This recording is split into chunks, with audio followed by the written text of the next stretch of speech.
Mi nombre es David, y antes de ser conocido como rey, guerrero o poeta, era simplemente un pastor en Belén. Mi vida era tranquila y, a ojos de muchos, insignificante. Era el menor de 8 hermanos, y mientras ellos se dedicaban a tareas más importantes, mi lugar estaba en el campo, cuidando las ovejas de mi padre, Jesé. Aún puedo sentir el olor de los pastos al amanecer y escuchar el suave balido de las ovejas cuando el viento acariciaba las colinas. Para otros, eso podría parecer una vida monótona, pero para mí, era el escenario perfecto para aprender algunas de las lecciones más importantes de mi vida. En esos campos, aprendí a observar y entender el corazón de las cosas. Cada amanecer era un recordatorio de la grandeza de Dios, y cada oveja bajo mi cuidado era una lección sobre la responsabilidad y la dedicación. Mis manos, aún jóvenes, aprendieron a blandir el cayado para guiar a las ovejas por senderos seguros y también a usar la honda para protegerlas de los lobos y osos que acechaban en la noche. No había nadie para aplaudir mis esfuerzos, pero cada victoria, por pequeña que fuera, fortalecía mi confianza en el Dios de Israel. Había algo mágico en esos momentos de soledad. Mientras mis hermanos hablaban de batallas y fiestas, yo componía canciones para el Señor. Mi arpa era mi compañera más fiel, y las melodías que creaba fluían desde lo profundo de mi corazón. A menudo me encontraba hablando con Dios, no con largas oraciones formales, sino con palabras sencillas, como un hijo hablando con su padre. Fue ahí, entre las colinas de Belén, donde aprendí que mi fuerza no venía de mi habilidad ni de mi astucia, sino de mi fe en aquel que todo lo sostiene. Sin embargo, no todo eran momentos de paz. Recuerdo un día en particular, cuando un león apareció entre las ovejas. Podría haber corrido, podría haber dejado que el depredador tomara una de ellas, pero algo en mí no lo permitió. Con mi honda en la mano y una oración en mis labios, enfrenté a esa bestia y la derroté. ¿Cómo lo hice? No lo sé, pero sí sé quién me dio la fuerza y el coraje. Fue en momentos como ese que comencé a entender que Dios estaba conmigo, incluso cuando me sentía pequeño e invisible para el mundo. Mis hermanos, en cambio, no compartían mi perspectiva. Para ellos, yo era solo el pequeño, el que debía quedarse en casa mientras ellos hacían cosas importantes. Pero lo que ellos no sabían, y lo que yo apenas comenzaba a comprender, era que Dios ve más allá de las apariencias. Mientras yo cuidaba ovejas, Él estaba preparando mi corazón para algo mucho más grande. Una tarde, mientras estaba en el campo, llegó un mensaje inesperado. Mi padre quería que regresara a casa. ¿Por qué? No lo sabía, pero había algo en su voz que me hizo apresurarme. Dejé a las ovejas al cuidado de otro y corrí hacia la casa. Lo que sucedió allí cambiaría mi vida para siempre. Sin saberlo, mi tiempo como pastor no solo me había enseñado a cuidar ovejas, sino que me había preparado para algo mucho más grande, cuidar de un reino. Pero esa parte de la historia comenzaría en ese instante, en la casa de mi padre, donde un hombre llamado Samuel me esperaba con una misión divina. Todo comenzó como un día cualquiera en las colinas de Belén. Yo estaba cuidando a las ovejas, como siempre, cuando uno de mis hermanos llegó corriendo con un mensaje urgente. David, nuestro padre te llama.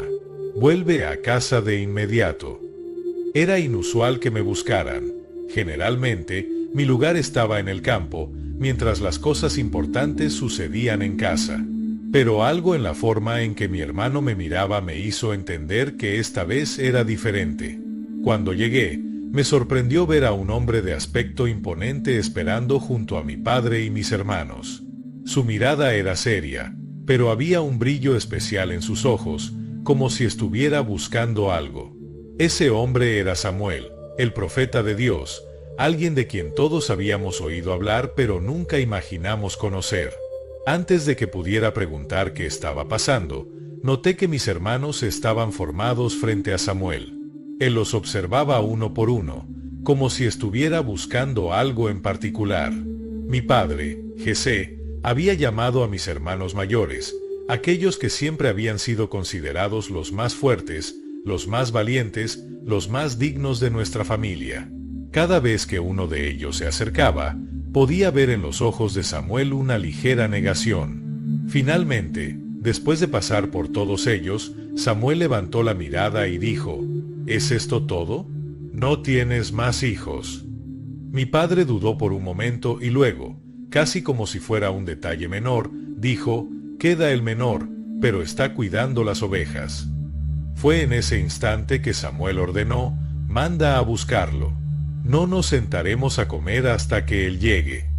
Aún no entiendo cómo me sentí al escuchar esas palabras.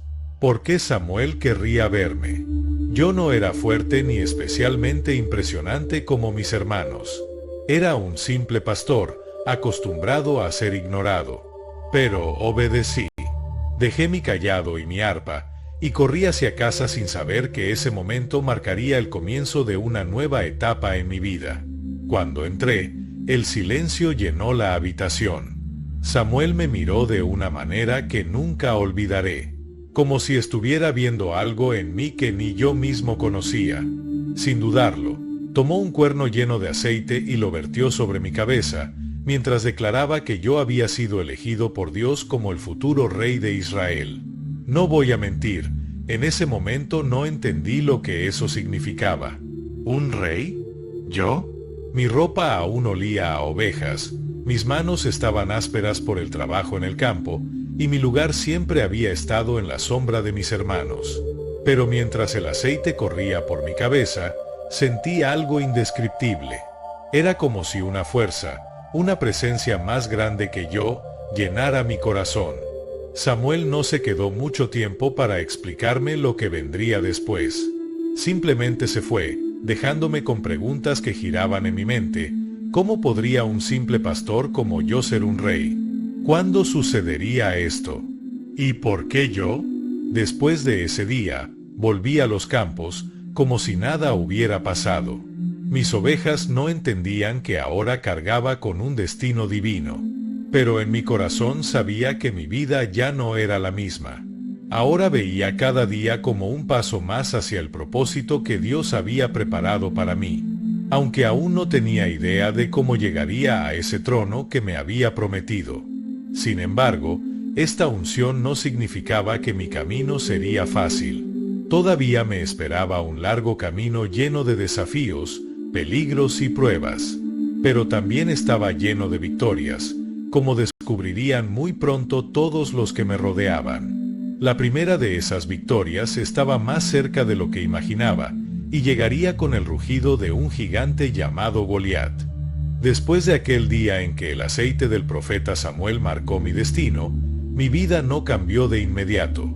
Seguí cuidando a las ovejas, tocando mi arpa y componiendo canciones para el Señor. Pero poco a poco, mi nombre empezó a ser conocido más allá de los campos de Belén. Lo que no sabía era que Dios estaba orquestando algo mucho mayor, algo que me llevaría directamente al palacio del rey Saúl. Saúl, el primer rey de Israel, no estaba en su mejor momento. Había desobedecido a Dios y perdido su favor, y eso lo atormentaba día y noche. Aquellos que estaban cerca de él decían que un espíritu maligno lo perturbaba, llenándolo de ira, tristeza y desesperación. Su corte buscaba desesperadamente una solución, y alguien sugirió: busquemos a un músico hábil que pueda tocar el arpa para calmarlo cuando se sienta afligido. Por razones que aún me asombran, mi nombre salió a relucir. David, hijo de Jesé, es un hábil músico, valiente y de buen juicio. Además, el Señor está con él, dijeron. Fue así como, un día, llegaron mensajeros del rey a la casa de mi padre. Mi misión era clara: debía ir al palacio para servir a Saúl como músico. Recuerdo el nerviosismo que sentí al cruzar las puertas del palacio por primera vez. Era un lugar majestuoso, lleno de soldados, consejeros y el eco constante de las voces que se alzaban para atender las órdenes del rey. Y allí estaba él, Saúl, un hombre imponente, pero con una mirada perdida, cargada de un dolor que no podía ocultar. Cuando toqué el arpa por primera vez frente a él, cerré los ojos y dejé que mis dedos se deslizaran sobre las cuerdas, como lo hacía en los campos con las ovejas. La música llenó la habitación, suave y tranquila, como un río que corre sereno. Al principio, Saúl estaba inquieto, pero poco a poco su respiración se calmó y una paz visible comenzó a invadirlo. Fue en ese momento que entendí algo poderoso. No era mi música la que lo calmaba, sino el Espíritu de Dios que obraba a través de ella. Mi relación con Saúl fue complicada desde el principio. Por un lado, se encariñó conmigo y me nombró su escudero personal. Por otro, en sus momentos de tormento, veía en mí algo que lo inquietaba profundamente. Creo que en lo más profundo de su ser sabía que el favor de Dios había pasado de él a mí, aunque yo nunca busqué tomar su lugar. Mi único deseo era servirlo con lealtad y hacer lo que Dios me había llamado a hacer en ese momento. Pasé muchos días tocando para él, observando sus altibajos y aprendiendo sobre la vida en el palacio. Cada día era una oportunidad para crecer, no solo como músico, sino también como hombre. Aunque no lo sabía entonces, Dios estaba usando esa experiencia para prepararme para algo mucho más grande. Estar cerca de Saúl me enseñó cómo se manejaba un reino, pero también me mostró las dificultades de liderar cuando se pierde el favor de Dios. Sin embargo, no todo en el palacio era música y tranquilidad. Las tensiones estaban creciendo, tanto dentro de Saúl como fuera de él. Mientras yo tocaba mi arpa, los rumores de guerra con los filisteos comenzaban a tomar fuerza. Israel necesitaba un héroe, alguien que enfrentara la amenaza que se cernía sobre el reino. Lo que nadie sabía en ese momento, ni siquiera yo, era que pronto mi destino cambiaría de nuevo. Mi música, que había calmado a un rey, pronto quedaría en segundo plano. Una batalla se estaba gestando en el valle de Ela, y allí me esperaba un gigante llamado Goliat. Aunque no podía verlo aún, Dios ya estaba alineando los eventos que me llevarían a enfrentar al guerrero más temido de nuestra época. La verdadera prueba de mi fe y valentía estaba a punto de comenzar. Recuerdo ese día como si hubiera sido ayer. Todo comenzó como un encargo simple. Mi padre, Jesé, me pidió que llevara provisiones a mis hermanos, quienes estaban en el campamento israelita enfrentando a los filisteos. Para ser honesto, estaba emocionado. Aunque tenía 18 años, quería ver de cerca la vida en el frente y sentir el ambiente de la batalla. Sin embargo, nunca imaginé que ese día cambiaría mi vida para siempre. Cuando llegué al campamento, lo primero que noté fue el silencio tenso en el aire. Los soldados israelitas no se parecían a los guerreros valientes que había imaginado. Estaban asustados, sus miradas llenas de temor. Y no tardé en entender por qué. Desde el otro lado del valle, un gigante llamado Goliat desafiaba a nuestro ejército con un rugido que hacía temblar la tierra. Goliat no era un hombre común. Medía casi 3 metros, con una armadura de bronce que relucía bajo el sol. Su lanza parecía un tronco de árbol, y su escudo era tan grande que necesitaba a otro hombre para cargarlo. Pero lo que realmente helaba la sangre no era su tamaño, sino su arrogancia. Durante días, había estado burlándose de nuestro Dios y desafiando a cualquier israelita que se atreviera a enfrentarlo. Ningún hombre había respondido. Mientras entregaba las provisiones a mis hermanos, escuché a Goliat lanzar su desafío. ¿Quién se atreverá a luchar conmigo? Si alguno de ustedes me derrota, los filisteos serán sus siervos. Pero si yo lo derroto, ustedes serán nuestros esclavos. Su voz resonaba con una mezcla de burla y furia, y cada palabra parecía clavarse en el corazón de nuestro ejército. No podía creer lo que veía. ¿Cómo era posible que nadie respondiera? ¿Cómo podían quedarse paralizados mientras ese gigante se atrevía a insultar al Dios de Israel? La ira y la indignación ardieron en mi interior. Sin pensarlo 2 veces, le pregunté a uno de los soldados, ¿qué hará el rey por quien derrote a este filisteo y quite esta vergüenza de Israel? Mis palabras llegaron rápidamente a los oídos del rey Saúl, quien me mandó a llamar. Cuando me presenté ante él y le dije que yo enfrentaría a Goliat, no pudo contener su incredulidad. «Tú eres solo un muchacho, y él ha sido un guerrero desde su juventud», me dijo. Pero yo no iba a retroceder. Le conté cómo, siendo pastor, había derrotado a leones y osos para proteger a mis ovejas. «El mismo Dios que me libró de esas bestias me librará de este filisteo», le aseguré. Saúl, al ver mi determinación, accedió a dejarme ir. Intentó equiparme con su propia armadura, pero no era para mí. Era pesada y restrictiva. Yo no podía luchar de esa manera.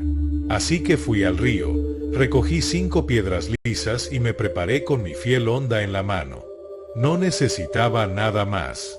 Mi confianza estaba en Dios, no en las armas humanas. Cuando bajé al valle para enfrentarme a Goliat, el gigante se burló de mí. «¿Acaso soy un perro para que vengas contra mí con un palo?», gritó, al ver mi simple cayado.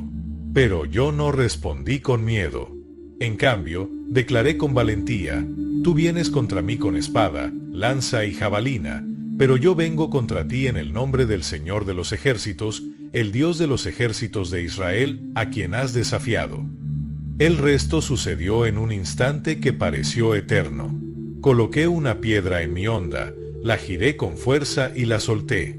La piedra voló con precisión divina, golpeando a Goliat en la frente. El gigante tambaleó y cayó al suelo con un estruendo que hizo temblar el valle.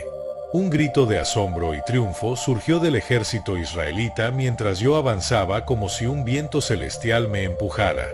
Me acerqué a Goliat, aún desconcertado por su caída, y tomé su espada para consumar la victoria con un golpe final que resonaría en generaciones. Ese día, no solo derroté a Goliat, demostré a todos que el poder de Dios no depende de la fuerza física ni del tamaño del enemigo. Fue una victoria que marcó mi destino, cambiando para siempre cómo me veía la gente de Israel y, más importante, cómo comenzaba a ver el propósito que Dios tenía para mi vida. Pero esta victoria no fue el final, sino el comienzo de una serie de desafíos que me llevarían a enfrentar no solo a enemigos externos, sino también a conflictos internos y pruebas de carácter. Porque aunque los gigantes caigan, el verdadero campo de batalla está muchas veces en el corazón. Después de la victoria sobre Goliat, mi vida cambió de manera drástica. Ya no era el pastor desconocido de Belén, ahora todo Israel hablaba de mí. El rey Saúl, impresionado por lo sucedido en el valle de Ela, me llevó a su corte para que permaneciera a su lado. Pensé que mi vida allí sería un nuevo capítulo lleno de honor y propósito, pero lo que encontré fue una mezcla de bendiciones y desafíos, de amistad y peligro. Una de las mayores bendiciones que Dios me dio en ese tiempo fue mi amistad con Jonatán, el hijo mayor de Saúl. Desde el momento en que nos conocimos, hubo una conexión profunda entre nosotros, como si nuestras almas estuvieran entrelazadas. Jonatán era valiente, noble y desinteresado, un verdadero hombre de Dios. Aunque él era el príncipe y yo solo un pastor convertido en guerrero, nuestra amistad trascendió las barreras sociales. Recuerdo cómo Jonatán, reconociendo el llamado de Dios sobre mi vida, me regaló su manto, su espada y su arco. Para cualquiera, esto podría haber parecido un simple gesto de amistad, pero yo sabía lo que significaba. Era una señal de su humildad y su disposición a ceder su lugar como heredero al trono, porque entendía que el plan de Dios era más grande que su derecho de nacimiento. Sin embargo, mientras mi amistad con Jonatán florecía, mi relación con Saúl se complicaba cada vez más. Al principio, Saúl parecía contento de tenerme cerca. Me confiaba misiones militares, y con cada victoria, mi nombre resonaba más fuerte entre la gente. Pero ese éxito, que yo atribuía a Dios, comenzó a despertar algo oscuro en el corazón del rey. Recuerdo claramente el día que todo cambió. Habíamos regresado de una campaña exitosa contra los filisteos, y las mujeres de las ciudades salieron a recibirnos con cantos y danzas. Cantaban: Saúl mató a sus miles, y David a sus 10,000. Esas palabras, que yo no busqué ni pedí, encendieron una chispa de celos en Saúl que nunca se apagó. Desde ese momento, comenzó a mirarme con sospecha, como si yo fuera una amenaza a su trono en lugar de un siervo fiel. Sus celos se transformaron en un odio palpable. Hubo días en los que, mientras tocaba mi arpa para calmarlo, lanzaba su lanza hacia mí en un arrebato de furia. A pesar de que lograba esquivarla, el mensaje era claro: Saúl no solo me temía, también quería verme muerto. Fue un tiempo lleno de tensión. Mi amistad con Jonatán me daba consuelo, pero también lo ponía en una posición difícil. Él amaba a su padre y era leal a él, pero también veía la injusticia de sus acciones hacia mí. En más de una ocasión, Jonatán intervino para protegerme, enfrentándose incluso a la ira de su propio padre por el bien de nuestra amistad y por obediencia a Dios. Mientras tanto, Dios continuaba mostrándome que su plan para mí no se detendría por los celos de Saúl. Cada victoria, cada momento de angustia, cada día en la corte era una preparación para el propósito mayor que él tenía para mi vida. Pero no fue fácil. Pasé noches enteras preguntándome por qué Dios me había colocado en una posición tan peligrosa, por qué el hombre que debería haber sido mi mentor se había convertido en mi enemigo. Mi tiempo en la corte de Saúl me enseñó lecciones importantes sobre la fidelidad, la paciencia y la confianza en Dios, incluso cuando todo parecía estar en mi contra. Pero también marcó el comienzo de un periodo de huida y persecución, porque los celos de Saúl no se detendrían hasta que yo estuviera fuera de su alcance o fuera de este mundo. Y así, llegó el momento en el que tuve que tomar la decisión más difícil de mi vida: huir de la corte, dejando atrás a Jonatán, mi hogar y cualquier ilusión de paz. Pero incluso en el exilio, Dios estaba conmigo, y su plan continuaba avanzando. La corte de Saúl ya no era mi refugio, pero mi fe en Dios seguía siendo mi fortaleza. Huir. Esa palabra nunca fue parte de mi vocabulario. Pero cuando los celos de Saúl se transformaron en una persecución implacable, no tuve otra opción. Mi vida en la corte había terminado. Cada día era un riesgo, y cada mirada de Saúl era una amenaza. Lo que comenzó como una relación entre un rey y su siervo fiel se había convertido en una lucha de vida o muerte. Todo comenzó con una advertencia de Jonatán. Mi amigo, siempre leal y lleno de discernimiento, me confesó que su padre no descansaría hasta verme muerto. Me dolió profundamente aceptar que debía alejarme, pero entendí que mi vida no solo estaba en peligro, sino que cada día en la corte ponía a Jonatán en una posición insostenible.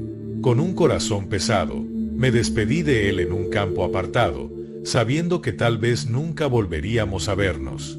Esa despedida marcó el inicio de un nuevo capítulo, mi vida como fugitivo. Abandoné todo lo que conocía, llevando conmigo solo mi fe en Dios y la certeza de que Él tenía un propósito, aunque no podía verlo en ese momento. Mi primera parada fue Nob, donde el sacerdote Ahimelech me dio pan consagrado y una espada. No era cualquier espada, era la de Goliat, un recordatorio del poder de Dios y de las victorias pasadas. A medida que huía, la realidad de mi situación se volvía más clara. No solo corría para salvar mi vida, sino que también enfrentaba el rechazo y la desconfianza de aquellos que no sabían en quién podían confiar. Incluso llegué a refugiarme en la ciudad filistea de Gat, hogar de Goliat. Allí, para salvarme, fingí estar loco, dejando que la saliva corriera por mi barba y actuando como un hombre fuera de sí. Fue humillante, pero preferí eso a caer en manos enemigas. Finalmente, encontré un lugar de refugio en la cueva de Adulam. Lo que sucedió allí fue inesperado y, en muchos sentidos, milagroso. Poco a poco, hombres comenzaron a unirse a mí. No eran los mejores soldados ni los más poderosos, sino los descontentos, los endeudados y los rechazados por la sociedad. Ellos vieron en mí algo más que un fugitivo, vieron a un líder, alguien que podía guiarlos hacia un propósito. Con el tiempo, esos hombres se convirtieron en mi familia, mi ejército y mis confidentes.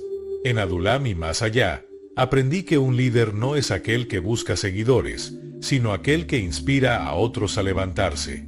Estos hombres, con todas sus debilidades y cargas, me enseñaron sobre la humildad, la compasión y la importancia de depender de Dios en cada paso. Sin embargo, mi vida como exiliado no era solo una prueba de liderazgo, también era una prueba de carácter. Tuve la oportunidad de vengarme de Saúl en 2 ocasiones. Una vez, mientras estaba dormido en una cueva, y otra vez, mientras dormía en su campamento. En ambas oportunidades, mis hombres me instaron a matarlo, argumentando que Dios había entregado a mi enemigo en mis manos. Pero no pude hacerlo. ¿Cómo levantaré mi mano contra el ungido del Señor?, les dije. Esos momentos definieron quién era y quién quería ser. Podía haber tomado el camino fácil y eliminado a Saúl, pero sabía que mi llamado no consistía en arrebatar el trono, consistía en esperar en Dios y permitir que su plan se cumpliera en su tiempo. Aunque esos días de exilio fueron oscuros y llenos de incertidumbre, también fueron un tiempo de crecimiento y aprendizaje. Dios usó esas pruebas para moldearme, para prepararme para un destino que todavía no podía comprender plenamente. La cueva de Adulam, los campos de batalla y los escondites en el desierto se convirtieron en aulas donde aprendí sobre la verdadera fortaleza, la fe inquebrantable y la importancia de liderar con integridad. Sabía que mi historia no terminaría en el exilio. Dios había prometido algo más grande, y aunque los días eran difíciles, cada paso me acercaba más a lo que Él tenía preparado. Lo que no sabía entonces era que los días de huida y pruebas no eran el fin, sino el camino hacia el trono. Cuando pienso en los días oscuros en que fui un fugitivo, recuerdo la mezcla de incertidumbre y esperanza que llenaba mi corazón. Huía de un rey al que nunca quise enfrentarte y al mismo tiempo cargaba con la promesa de ser el próximo rey de Israel. Mi vida era una paradoja, perseguido por el rey que más admiré y llamado por el Dios que nunca dejó de sostenerme. Aún recuerdo la noche en que un mensajero llegó hasta donde me encontraba con mis hombres. Estábamos en Ziklag, un lugar que me ofrecía refugio temporal, aunque lejos de ser seguro. El mensajero, con ropas rasgadas y ceniza en su cabeza, traía noticias desgarradoras. Saúl, el rey ungido por Dios, había muerto en el campo de batalla junto con su hijo Jonatán. Aquella noticia cayó como un golpe en mi pecho. Aunque Saúl había intentado matarme en más de una ocasión, jamás dejé de respetarlo como el ungido del Señor. Y Jonatán. Jonatán no era solo el hijo de Saúl, era mi amigo más querido, mi hermano en espíritu, el hombre que creyó en mí cuando muchos dudaban. Su muerte dejó un vacío que ni el tiempo ni la corona podrían llenar. El mensajero que trajo las noticias aseguraba haber estado presente en el último suspiro de Saúl. Contó cómo el rey, gravemente herido, le rogó que lo matara para evitar caer en manos de los filisteos. Y aunque el mensajero creía que su relato me ganaría el favor, su confesión me llenó de indignación. ¿Cómo se atrevía a levantar su mano contra el ungido de Dios? Ordené que lo ejecutaran, recordando a todos los presentes que nadie tiene derecho a interferir en los planes de Dios. Tras un luto profundo y sincero, las cosas empezaron a moverse rápidamente. Los hombres de Judá, mi tribu, vinieron a mí y me ungieron como rey en Hebrón. Fue un momento lleno de emociones, pero también de temor. Aunque el Señor había prometido el trono, no podía ignorar las tensiones que aún existían entre las tribus. Abner, el comandante del ejército de Saúl, había colocado a Is-Boset, hijo de Saúl, como rey sobre el resto de Israel. La nación estaba dividida, y yo sabía que los años venideros serían una lucha constante por la unidad. En Hebrón pasé 7 años y medio como rey de Judá. Fueron años marcados por conflictos, pero también por momentos de fidelidad de Dios. Poco a poco, el Señor fue derribando los obstáculos que me separaban de su promesa. Abner, quien había sostenido a Is-Boset, finalmente vino a reconocerme como rey legítimo. Fue una decisión peligrosa para él, y aunque no vivió mucho después de eso, su acción marcó un punto de inflexión. Finalmente, llegó el día en que las 12 tribus se unieron y me reconocieron como rey de todo Israel. Fue en Hebrón donde me ungieron por tercera vez, pero esta vez no solo como líder de una tribu, sino como el rey de la nación. Sentí el peso de la responsabilidad caer sobre mis hombros. Este no era un título para la gloria personal, era un llamado a servir, a liderar bajo la dirección de Dios. Aunque mi ascenso al trono fue lleno de desafíos, también estuvo impregnado de la fidelidad de Dios. Cada paso, desde los días de pastor en Belén hasta el trono en Jerusalén, me recordó que el Señor es quien cumple sus promesas en su tiempo perfecto. Pero mi historia no termina ahí. Convertirme en rey no era el destino final, sino el comienzo de una misión aún más grande: liderar a Israel en fidelidad al pacto con nuestro Dios. Y así, comenzó una nueva etapa de mi vida.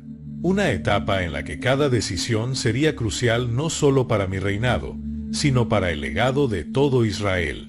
Pero antes de mirar hacia adelante, sabía que debía enfrentar algo más: la ciudad que Dios me había preparado como capital, un lugar que marcaría el corazón de mi reino y el centro de la adoración. Jerusalén me esperaba, y con ella, nuevos desafíos y victorias. Cuando me convertí en rey sobre todo Israel, sabía que mi trabajo apenas comenzaba. La nación estaba fragmentada, el pueblo dividido por años de rivalidad entre tribus, y los enemigos nos acechaban desde todos los lados. Sin embargo, había algo más profundo en mi corazón que las estrategias políticas o las campañas militares. Mi reinado no era solo un mandato humano, era un llamado divino para establecer a Israel como el pueblo del pacto, una nación que glorificara al Señor. Cada paso que di como rey fue guiado por esa visión. Uno de mis primeros grandes logros fue la conquista de Jerusalén. La ciudad, en ese entonces ocupada por los jebuseos, estaba en una posición estratégica tanto política como espiritual. Muchos habían intentado tomarla antes, pero los jebuseos se burlaban de nosotros, seguros de que sus murallas eran impenetrables. Sin embargo, con la guía de Dios y una estrategia audaz, logramos lo que parecía imposible. Jerusalén no solo se convirtió en nuestra capital política, sino en el centro espiritual de Israel. La llamé la ciudad de David, pero siempre supe que pertenecía primero al Señor. Una vez consolidada la capital, comencé a trabajar para unificar a las tribus de Israel bajo un propósito común. Sabía que nuestra fuerza no venía de nuestras armas o ejércitos, sino de nuestra relación con Dios. Era hora de traer el Arca de la Alianza, el símbolo de su presencia, a su lugar central en Jerusalén. Aquella decisión no era solo administrativa, era un acto de adoración y de restauración espiritual para nuestra nación. El día en que trajimos el arca fue uno de los más memorables de mi vida. Nos preparamos con gran esmero, organizando una procesión llena de música, danza y sacrificios. Yo mismo no pude contener mi alegría. Bailé con todas mis fuerzas delante del Señor, vistiendo solo un efod sencillo, como un recordatorio de que, ante Dios, no soy más que su siervo. No todos comprendieron mi entusiasmo. Incluso mi esposa Mical me criticó por lo que consideró una falta de dignidad. Pero para mí, ese momento fue un testimonio de mi completa entrega al Señor que me había llevado hasta allí. No todo fue celebración. Aprendimos de manera dolorosa que tratar con la santidad de Dios requiere reverencia. Durante un intento anterior de trasladar el arca, un hombre llamado Usa murió al tocarla, aunque su intención era protegerla de caer. Fue un recordatorio solemne de que, aunque Dios está con nosotros, su santidad no debe tomarse a la ligera. Después de ese incidente, seguimos su instrucción al pie de la letra, y finalmente, el arca llegó a Jerusalén. Mis victorias militares también fueron esenciales para consolidar el reino. Bajo mi liderazgo, Israel derrotó a los filisteos, los moabitas, los amonitas y otros enemigos que habían amenazado nuestra existencia durante generaciones. Cada victoria era un testimonio del poder de Dios, no de mi habilidad como estratega. Incluso en la batalla, mi dependencia estaba en el Señor. Muchas veces oraba antes de tomar cualquier decisión, y él me respondía con claridad, guiando a mi ejército hacia el éxito. Sin embargo, no todo fue guerra.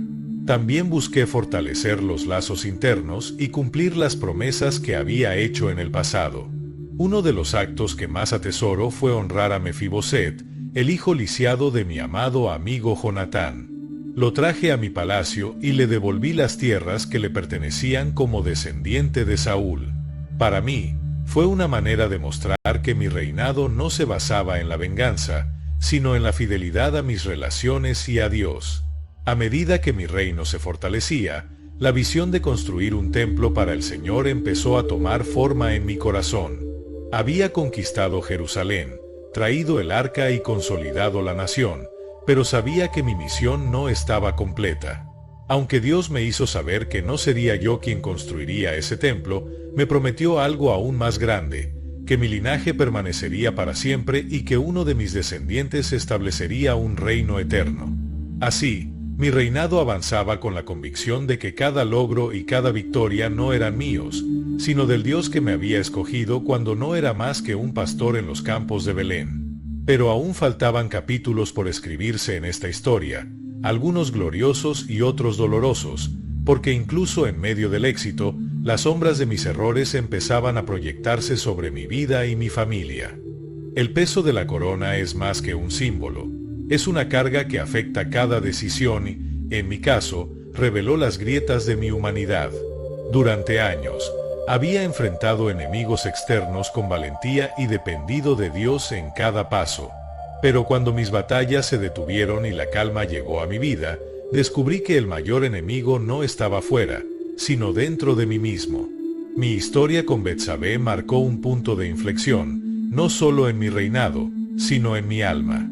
Era primavera, la época en que los reyes suelen liderar a sus ejércitos a la batalla. Sin embargo, esa vez, decidí quedarme en Jerusalén mientras mis hombres luchaban en el frente. Una decisión aparentemente inofensiva que pronto me mostró cuán vulnerable podía ser cuando abandonaba el propósito que Dios me había dado. Una tarde, mientras caminaba por la terraza de mi palacio, vi a una mujer bañándose. Su belleza me deslumbró, pero lo que debió haber sido solo un momento de admiración pronto se convirtió en un deseo desenfrenado. Mandé a investigar quién era. Es Betsabé, hija de Eliam y esposa de Urías elitita, me informaron. Su nombre y su relación con uno de mis soldados más leales debieron ser suficientes para detenerme. Pero en lugar de apartarme del pecado, dejé que el deseo consumiera mi juicio. La mandé traer al palacio, y lo que siguió fue una noche que marcaría el comienzo de un torbellino de consecuencias. Cuando Betsabé me informó que estaba embarazada, el peso de mi decisión comenzó a manifestarse. En lugar de confesar mi error, intenté encubrirlo. Llamé a Urías desde el frente, con la esperanza de que pasara una noche con su esposa y asumiera que el hijo era suyo. Pero Urías, un hombre honorable, se negó a disfrutar del descanso mientras sus compañeros seguían en batalla. Su lealtad expuso aún más mi propia falta de integridad. Frustrado y desesperado, tomé una decisión aún más oscura. Ordené que Urías fuera enviado al frente de batalla más peligroso y luego retiraran a sus hombres, dejándolo expuesto. Urías murió, y aunque intenté continuar como si nada hubiera pasado, el peso de mi culpa era ineludible. Dios no dejó que mi pecado quedara oculto.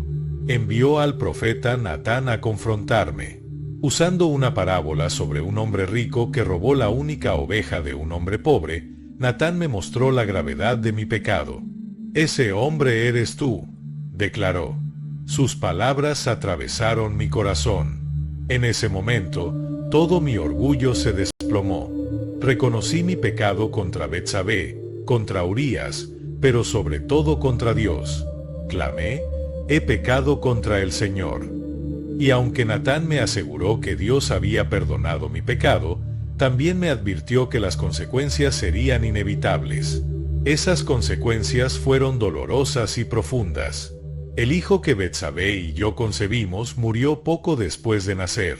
La tristeza me aplastó, pero en medio del dolor aprendí a buscar la misericordia de Dios. Escribí el Salmo 51, un clamor de arrepentimiento que hasta hoy refleja mi deseo de ser restaurado. Crea en mí, oh Dios, un corazón limpio, y renueva un espíritu recto dentro de mí. Sin embargo, las repercusiones de mi pecado no se limitaron a mi relación con Dios. Se extendieron a mi familia y mi reino. Mi casa, que antes había sido un lugar de fortaleza, se convirtió en un campo de batalla. Uno de mis hijos, Amnón, cometió una atrocidad al abusar de su hermana Tamar, lo que llevó a otro de mis hijos, Absalón, a tomar venganza asesinándolo. Con el tiempo, Absalón se rebeló contra mí, provocando una guerra civil y sumiendo a la nación en el caos. Mirando atrás, puedo decir que mi pecado con Betsabé fue más que un momento de debilidad. Fue un recordatorio de lo que sucede cuando apartamos la mirada de Dios y seguimos nuestros propios deseos. Pero también aprendí que no hay pecado tan grande que no pueda ser perdonado por su gracia, ni caída tan profunda que no pueda ser restaurada por su amor. Mis errores trajeron dolor, pero también me enseñaron a depender aún más de su misericordia. El trono, la corona, la gloria de la conquista, todo palidece frente a la realidad de un corazón arrepentido ante Dios. Aunque sufrí las consecuencias de mis decisiones, también experimenté el perdón del Señor, un regalo inmerecido que me permitió seguir adelante. Y en medio de ese proceso de restauración, Dios me dio otra oportunidad con Betsabé, un hijo llamado Salomón, quien más adelante continuaría mi legado y construiría el templo que tanto anhelaba. Aquel capítulo de mi vida fue oscuro, pero la luz de la gracia de Dios nunca dejó de brillar. Esa misma gracia me permitió continuar mi reinado con humildad, sabiendo que el verdadero rey de Israel siempre sería Él. El paso del tiempo deja su marca en el cuerpo, pero también en el corazón. Con los años, sentí como mis fuerzas comenzaron a menguar. Las batallas que antes libraba con vigor ahora me resultaban un peso, y las responsabilidades del reino parecían más grandes de lo que un solo hombre podía llevar. Pero no era solo mi edad lo que me llamaba a reflexionar sobre el futuro, era la promesa que Dios me había hecho. Él me aseguró que mi linaje perduraría y que uno de mis descendientes construiría una casa para su nombre, un templo que sería el centro espiritual de Israel. Mi hijo Salomón era el elegido, aunque no todos en mi familia lo aceptaron de inmediato. Desde su nacimiento, Betsabé y yo supimos que había algo especial en él. Dios incluso envió al profeta Natán para que le diera un nombre adicional, Jedidías, que significa amado por el Señor. Sin embargo, en un reino donde la política y la ambición a menudo ensombrecen la voluntad divina, asegurar que Salomón heredara el trono no sería una tarea sencilla. Uno de los primeros pasos fue preparar a Salomón para las responsabilidades que lo esperarían. Como su padre, le enseñé que el liderazgo en Israel no era como el de las otras naciones. Nuestro reino no dependía de la astucia política ni de la fuerza militar, sino de nuestra obediencia al Señor. Le dije, hijo mío, conoce al Dios de tu padre y sírvele con corazón perfecto y con ánimo voluntario. Porque el Señor escudriña todos los corazones y entiende todo intento de los pensamientos. Estas palabras no eran solo consejos, eran la clave de todo lo que había aprendido a lo largo de mi vida. También comencé a reunir los recursos necesarios para la construcción del templo. Aunque Dios me dejó claro que no sería yo quien lo construiría, me dediqué a preparar el camino para que Salomón pudiera hacerlo sin obstáculos. Reuní oro, plata, bronce, madera y piedras preciosas. Los planos del templo estaban grabados en mi mente, un diseño que el mismo Dios me había mostrado. Compartí estos planes con Salomón, detallando cada aspecto del edificio que sería el centro de nuestra adoración. Pero mi preparación no solo fue material, también fue espiritual y política. Asegurar la sucesión de Salomón significaba enfrentar a otros que codiciaban el trono. Adonías, uno de mis hijos mayores, intentó proclamarse rey mientras yo aún vivía. Con la ayuda de Betsabé y el profeta Natán, Actuamos rápidamente para ungir a Salomón como rey antes de que Adonías pudiera consolidar su posición. Fue un momento de tensión, pero también de claridad.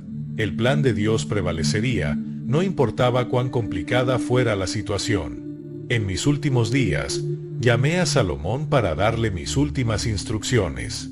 No eran simples palabras de un padre a su hijo, eran las palabras de un rey que había aprendido, a través de victorias y fracasos, que significaba realmente gobernar bajo el pacto de Dios. Le dije, sé fuerte y valiente, y actúa. No temas ni desmayes, porque el Señor Dios, mi Dios, estará contigo. Él no te dejará ni te desamparará hasta que termines toda la obra para el servicio de la casa del Señor. No puedo negar que había dolor en mi corazón al saber que no vería la construcción del templo, pero también había paz, porque sabía que el Dios que me había tomado de los pastizales para llevarme al trono era el mismo que guiaría a Salomón en esta gran tarea. Lo que yo no pude terminar, mi hijo lo haría, y eso me llenaba de esperanza. La transición no fue solo de poder, fue un paso hacia el cumplimiento de las promesas de Dios para Israel. Con Salomón en el trono y con la construcción del templo como su misión, sentí que estaba dejando un legado que no solo impactaría a mi generación, sino a muchas por venir. En esos últimos días, mientras reflexionaba sobre todo lo que había vivido, me di cuenta de algo. El verdadero legado de un rey no se mide por las tierras que conquista o las riquezas que acumula, sino por cómo guía a su pueblo hacia Dios. Y en eso, hice todo lo que estuvo en mi mano para preparar a Salomón. El resto estaba en las manos del Señor. Al mirar hacia atrás, a los años que han pasado y las innumerables experiencias que llenaron mi vida, no puedo evitar sentir una mezcla de asombro, gratitud y humildad. Desde el momento en que cuidaba las ovejas de mi padre en las colinas de Belén hasta convertirme en rey de Israel, mi vida ha sido un viaje marcado por la intervención de Dios. He caminado por valles oscuros, he escalado montañas gloriosas, y a través de todo, he sentido su mano sosteniéndome. Sin embargo, también reconozco que he cometido errores graves que dejaron cicatrices profundas en mi familia, mi reino y mi alma. Cuando era joven, nunca imaginé el camino que Dios tenía preparado para mí. Solo era un pastor, un muchacho que tocaba el arpa y componía canciones para el Señor mientras vigilaba a las ovejas.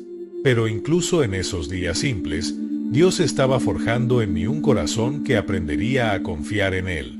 Fue allí donde aprendí que mi fortaleza no estaba en mis habilidades, sino en mi relación con Él. Esas lecciones me guiaron cuando enfrenté a Goliat y cuando fui ungido como rey por el profeta Samuel. En esos momentos, todo parecía posible con Dios de mi lado. Pero ser rey no fue fácil. Las responsabilidades, las decisiones difíciles y las pruebas constantes me hicieron darme cuenta de cuánto dependía de la sabiduría divina. Mis victorias militares y la consolidación de Israel como una nación fuerte no fueron solo un reflejo de mi liderazgo, fueron testigos de la fidelidad de Dios. La conquista de Jerusalén y el traslado del Arca de la Alianza fueron momentos cumbre, no por lo que representaban para mi reinado, sino por lo que significaban para el pueblo de Dios. Quería que Israel recordara siempre que nuestro éxito dependía de Él, no de nuestras fuerzas. Sin embargo, incluso con todo lo que Dios me dio, permití que mi corazón se desviara. Mi pecado con Betsabé y las decisiones egoístas que siguieron trajeron una cadena de sufrimiento. Perdí un hijo, y mi familia se vio fracturada. Viví las consecuencias de mi debilidad y vi cómo mis errores afectaron a aquellos que amaba. Pero fue en esos momentos de quiebre donde experimenté de manera más profunda la gracia de Dios. Su perdón no solo me restauró, me transformó. De esos días oscuros surgió el Salmo 51, un clamor de arrepentimiento que aún resuena en mi corazón. Oh Dios, crea en mí un corazón limpio y renueva un espíritu recto dentro de mí. A pesar de mis fallos, Dios permaneció fiel.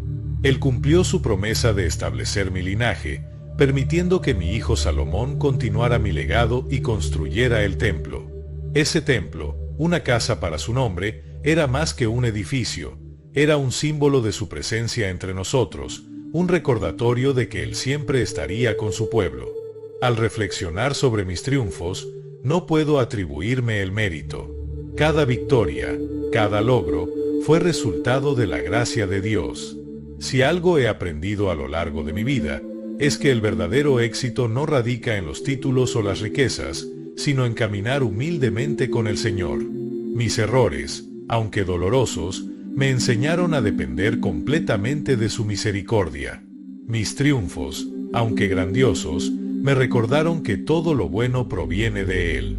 Hoy, en mis últimos días, pienso en las canciones que compuse en mi juventud, esas que salían de un corazón sencillo y puro. El Señor es mi pastor, nada me faltará.